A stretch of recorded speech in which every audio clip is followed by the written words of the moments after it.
La parole est à Monsieur Vincent Ledoux. Merci, Monsieur le Président. Ma question s'adresse au ministre des Affaires étrangères. Que compte faire concrètement la France au Conseil de sécurité de l'ONU pour contribuer activement à une solution durable de retour à la paix civile en République démocratique du Congo? Car la situation subie aujourd'hui par le peuple congolais est terrible. Aujourd'hui, il ne s'agit plus seulement de dénoncer, mais d'agir. De quoi s'agit-il? De permettre à ce pays la tenue d'élections démocratiques et de faire respecter une constitution bafouée par un chef d'État qui se maintient illégalement au pouvoir depuis plus de 2 ans. De faire advenir un État qui protège son peuple plutôt que de le museler, l'emprisonner ou l'assassiner.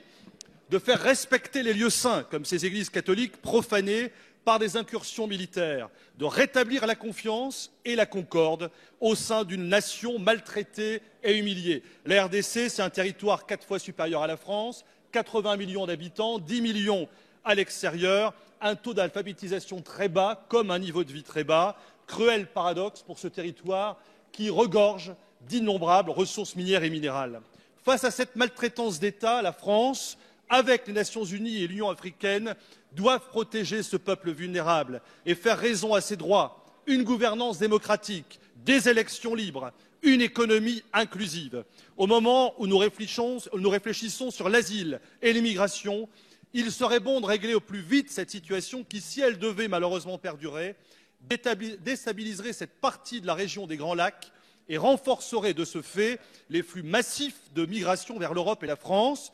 Dans ces derniers jours, plus de 4000 réfugiés ont fui vers le Burundi pour échapper au conflit entre les groupes armés et l'armée congolaise dans l'est du pays. Alors, Monsieur le Ministre, merci de nous préciser l'action extérieure de l'État français dans cette terrible question congolaise.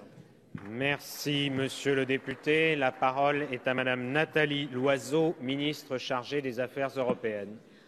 Monsieur le Président, Mesdames et Messieurs les députés, Monsieur le député Ledoux, vous avez raison, la situation en République démocratique du Congo est vivement préoccupante. Qu'il s'agisse des droits de l'homme, de la situation politique, de l'insécurité ou de la situation humanitaire. La France a fermement condamné les violences commises par les forces de sécurité lors des manifestations de décembre et de janvier. Nous appelons les autorités congolaises à s'assurer que les responsables de ces violences soient traduits en justice. La situation dans les Kasaï recueille particulièrement notre attention. Des événements graves s'y sont déroulés que nous condamnons naturellement. Toute la lumière doit être faite sur ces violences. Je lance à nouveau un appel au respect des droits de l'homme et des libertés publiques en RDC, ainsi qu'à un usage proportionné de la force. La France demande à toutes les parties prenantes de s'abstenir de tout recours à la violence. L'Union européenne a d'ailleurs adopté des sanctions individuelles en raison des violations des droits de l'homme en RDC. Vous avez raison, des élections transparentes permettant une alternance pacifique et démocratique sont plus que jamais indispensables. Nous appelons à leur tenue effective à la date prévue, dans le respect de la Constitution et de l'esprit de consensus qui avait prévalu lors de la signature de l'accord politique de décembre 2016. Nous travaillons avec nos partenaires, en particulier avec l'Union africaine et les pays de la région.